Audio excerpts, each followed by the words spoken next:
प्राचीन जो सभ्यताएं हैं राजस्थान की, वो हमारा टॉपिक चल रहा है। आप लोग अच्छे से पढ़ रहे होंगे ऐसी मुझे उम्मीद है। आज हम बात कर रहे हैं बागोर के बारे में, बागोर की सभ्यता।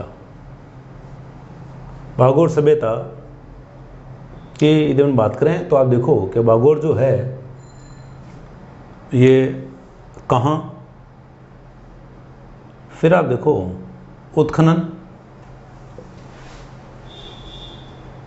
और खोज, उत्खनन और खोज।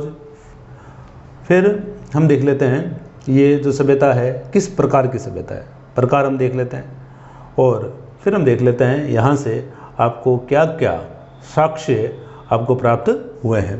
तो बागोर जो सभ्यता है, तो ये जो सभ्यता है, ये सभ्यता आपको मिलती है कहाँ पर? मांडल। मांडल स्थान है कहाँ का? भीलवाड़ा का। तो भीलवाड़ा के मांडल में आपको मिलती है बागोर सभ्यता। फिर आप देखो ये जो सभ्यता है किस नदी के किनारे? कोठारी। कोठारी नदी के किनारे ये जो सभ्यता है, इस सभ्यता का विकास हुआ। और कोठारी जो है ये सहायक नदी है किसकी? बनास की। सहायक नदी ये रहेगी आपके बनास की। तो बागोर की जो सभ्यता है मांडल भीलवाड़ा में मिली, और किसके किनारे? कोठारी नदी के किनारे। और कोठारी जो है वो सहायक नदी है किसकी? बनास की। फिर आप देखो कि यहाँ उत्खनन और खोज का जो कार्य है वो किया गया है वीएन मिश्र के द्वारा। वीएन मिश्र अर्थात वीरेंद्र नाथ मिश्र जो है, इन्होंने यहाँ उत्खनन और खोज का कार्य किया है। फिर ये जो सभ्यता है, इस सभ्यता का प्रकार क्या है, किस प्रकार की सभ्यता है?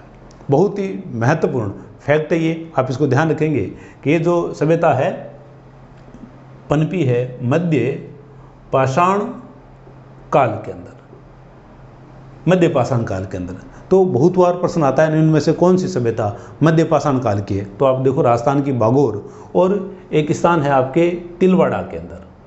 तिलवाड़ा जो है ये स्थान आपको मिलता है कहाँ पर? बाड़मेर के अंदर। तो तिलवाड़ा बाड़मेर भी आपके किस प्रकार की सभ्यता है? ये भी मध्य पाषाणकालीन सभ्यता है। इसके अलावा हम देखते हैं कि जो सांभर जो है, सांभर में भी जो आपके जयपुर और नागौर के बीच एक नमक की झील है, तो सांभर जो है यहाँ भी आप देखो कि वृक्षारोपण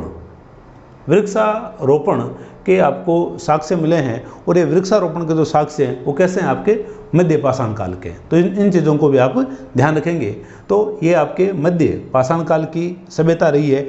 अब यहाँ यदि हम बात करें साक्ष्यों की, तो आप देखो कि यहाँ कौन सा साक्ष्य सबसे महत्वपूर्ण है?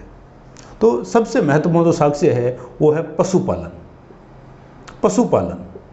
और आप देखो माइक्रोलिथ, मध्य पाषाण काल है तो माइक्रोलिथ तो होगा ही। और एक आप देखेंगे प्रतिवेदित, और एक हम बात करेंगे यहाँ तांबे के उपकरण, और एक हम बात करेंगे किसकी? साक्ष्यों में ही हम बात करते हैं बूचड़ खाने की, बूचड़ खाना। तो जो बागोर की जो सभ्यता है, ये देखो बहुत ही कॉमन प्रश्न है। प्रश्न पूछा जाता है कि पशुपालन के प्राचीनतम साक्ष्य।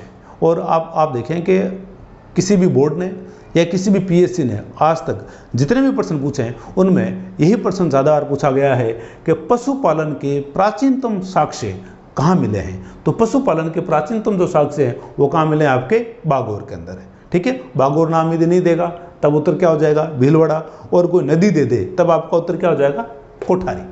तो कोठारी नदी के किनारे आपके मांडल भीलवाड़ा में सभ्यता पनपी है कौन सी? बागोर की। और यहाँ किस प्रकार के आपको अवशेष मिले हैं? मध्य पाषाण काल के यहाँ से आपको अवशेष प्राप्त हो रहे हैं। और इनमें सबसे जो महत्वपूर्ण बात है वो आपके क्या है? पशुपालन। प्रश्न आएगा पशुपालन के प्राचीनतम साक्ष्य कहाँ से प्राप्त हुए हैं? बागोर से प्राप्त हुए हैं। ठीक है, फिर यहाँ आप देखो कि बूचड़ खाना जो है इसके भी अवशेष प्राप्त हुए हैं कहाँ से? बागोर से। तो बूचड़ खाना ही है ये हमें कैसे पता चला? तो आप देखो कि एक पत्थर के फर्श वाला एक बड़ा स्थान है और उस पत्थर के फर्श वाले बड़े स्थान में हम देखते हैं कि बड़े पैमाने पर हड्डियां हमें मिली है। और बड़े पैमाने पर जो हड्डियां हमें मिली है उसमें आप देखोगे भेड़, बकरी, कछुआ, ठीक है,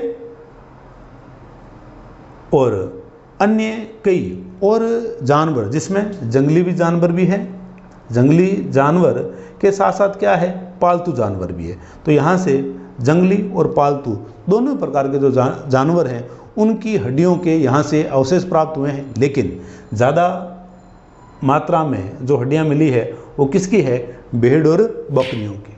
इसलिए क्या है कि जीवन में कभी भी भेड़ या बकरी की तरह जीवन नहीं जीना चाहिए, क्योंकि ये क्या है कि बड़े पैमाने पर या आसानी से इनको मारा जा सकता है। शेर की नहीं मिली है, ठीक है, शेर की हड्डियाँ यहाँ से नहीं मिली। तो इसलिए क्या है कि जीवन में कोई भी काम करो, चाहे आप पढ़ रहे हो या अन्य कोई कार्य कर रहे हो, तो शेर की भांति करना चाहिए। शेर की भांति कार्य करने का मतलब पूरा आत्मविश्वास के साथ आप काम करें। फिर आप देखो कि माइक्रोलिथ की यदि बात करें तो आप देखो कि यहाँ से पत्थर के सूक्ष्म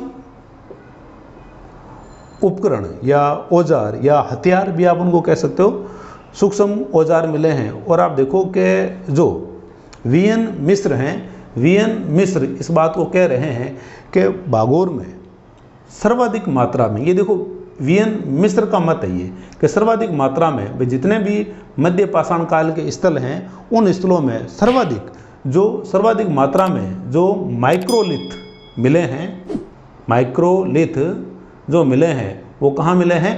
बागोर के अंदर। यदि प्रश्न आए वीएन मिस्र के अनुसार सर्वाधिक मात्रा में माइक्रोलिथ कहाँ मिले हैं? बागोर में। पशुपालन के प्राचीनतम साक्ष्य कहाँ मिले हैं? बागोर में। बूचड़ खाने के अवशेष कहाँ मिले हैं? बागोर के अंदर। जबकि विशाल भवन कहाँ मिला है? विशाल भवन हम बात कर चुके हैं किसके बारे में? बालाथल में आपको विशाल भवन मिला है। बुना हुआ जो कपड़ा है वो भी कहाँ मिला है? बुना हुआ कपड़ा भी बालाथल में मिला है। और कहाँ मिला है? बेराठ में मिला है। तो फिर एक है प्रतिवेदित। तो जो वीएन मिस्र हैं वो इस बात को कह रहे हैं कि मध्य पाषाण काल के अंदर सर्वाधिक प्रतिवेदित जो स्थान है मध्य पाषाण काल का वो भी आपके क्या रहा है? बागोर रहा है। फिर आप देखो कि यहाँ से आपको क्या प्राप्त हो रहे हैं? तांबे के उपकरण भी आपको यहाँ से प्राप्त हुए हैं। तो ज़्यादा फैक्ट है नहीं इसके अंदर। तो ये हमने बात कर ली किसके बारे में? बागोर की सभ्यता के बारे में। जल्दी मिलते हैं अगले वीडियो के साथ।